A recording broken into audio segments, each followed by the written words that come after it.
I've been out of the loop because I've just been doing like the Ugoboy podcast shit. Like I've been out of the loop with everything because I've been trying to get that all the behind the scenes of launching a business. Goodness gracious. This is a trampoline for Ugo's success. This is crazy. Listen, I'm here. I'm not wearing. First of all, here comes Fab with the shots as usual. Like, first of all, I'm not wearing any Ugoboy merchandise whatsoever. I'm wearing full base gear as always.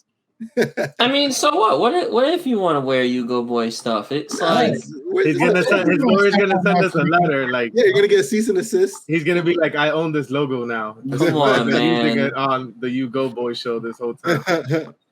Nah, it's been wild. It's been wild. Behind the scenes. Who was your first guest? My first guest was Dave Sturcio from Chop Sports. Yeah, he owns his own. Him? Yeah, he owns his own sports media company. This guy. He owns his own sports media company here in Jersey, and he works for. He's worked for I think Sports Illustrated as well, and he's like launching his own. He's doing exactly what I'm doing, except the only difference is he does a daily podcast, like 5 days a week, which is crazy. That's madness. Like, wasn't he a pro wrestler too? And he was a pro wrestler as well. See, Ed Boy watched the episode. Can't say the same for some people that are Jamaican on the show, but. Anyway, but I dancer. I keep forgetting.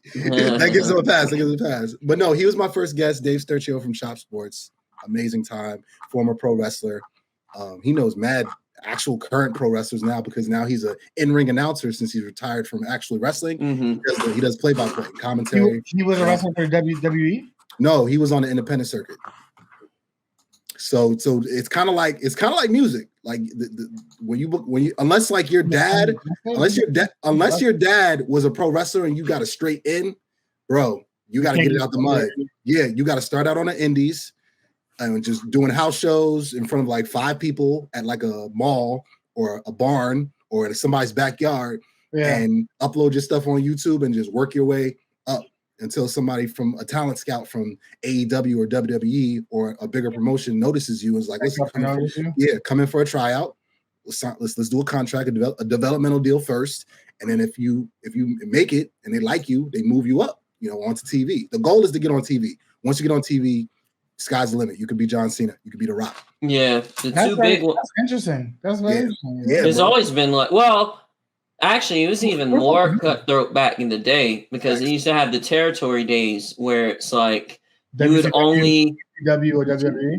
Well, you would only be on TV. That. This is before that. This is when the former WWF, or I think they had I think it might have been the WWF or something like that before, but they were regional. So they were like regional shows or regional shops in every part, and they called it the territories. So it's like you couldn't have a show in another territory of the country because that would be like, Mid-South wrestling or something like that. Or WCW would be somewhere in the South, or this would be that. And then as it got into modern times, they started to consolidate. They started to get on TV. WWF was the big one. Then WCW. Now I think the 2 big ones are WWE and AEW. And over in Japan, New Japan Wrestling. That's the big one out in Japan. That's like global. Like everybody comes over. It's funny. I was out. Japan.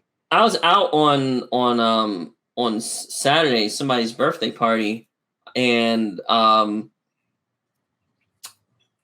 was it? Somebody that was there. She was like, we were just like making, I don't know, it was like a joke. And then we were making like a pro wrestling reference, like, oh, he's gonna get stunned or something. It was just random. And then she was like, oh, I watch wrestling. I was like, oh, I used to watch wrestling too. She's like, no, I watch it right now. I'm on AEW right now. I was like, oh, okay. Facts. No, it's global. It's global now. It's global. No, it is. So I mean, what's dope about it too, though, that I enjoy is the stories.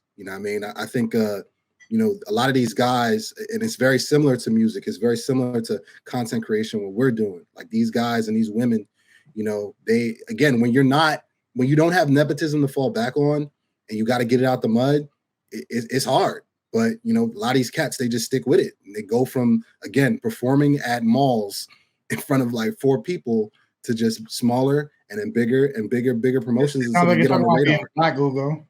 Yeah. Pretty much. Life of a pro wrestler in 2022 is very akin to being a black man. And if you're a black wrestler, fucking forget about it. So, it was dope talking to Chop. What I've learned too as well. So I shot episode 2 yesterday with Eric Broadway Jones. Right? It's in studio at Bravio Studios, where Bravery Studios. Sorry, I mispronounced it. In Garfield. So shout out to Bravery. What's dope about that building is kind of like a lot of recording studios, like for music and whatnot. You run into other shows. So as I was leaving, I ran into a One Piece show. And for our viewers that don't know, One Piece anime, that's a big thing. Shout out to Randy Troy, my boy. Shout out to Randy Troy. Who's over there killing. I'm convinced he actually writes that shit. He's a ghost writer for One Piece. But I ran into a show a One Piece show that also records in that same studio at Bravery, and we were just chopping it up. And they actually knew Randy. They talked to him on Discord. So just a small world, and the beauty of it, we exchanged information, we followed each other's channels, and the plan is at some point to work with whoever and everybody to do cross promotion for. I want to talk to the One Piece guy. Go for it. One Piece talk. We already spoke to the One Piece guy though. You really did. Like he Randy Troy is the One Piece guy, and he told me Discord. Just a quick hacker reference right there. Like Discord is a good way to do a lot of online networking. He told me that was the game changer for his channel when he started using Discord and getting free promotion on there, and just talking to other influencers, and they were just like, "Oh, we like your channel. All right, we'll promote it. We'll share it to our 50,000." So, but no, it's just another tool because, bro, it's all about just the content. It's all about content. No matter what you're doing, it's all about content. And even TikTok, like I got into the TikTok wave, and what's dope about TikTok is I'm able. I was the same. No cap. I was the same exact way initially. I was just like, man, that's for kids with these dumbass dances, and I'm not trying to like right foot creep, walking with I'm not trying to like do all this shit. But I realized really quickly during the pandemic that if you want to break anything, music, food, like starting a business, crypto, a podcast, anything,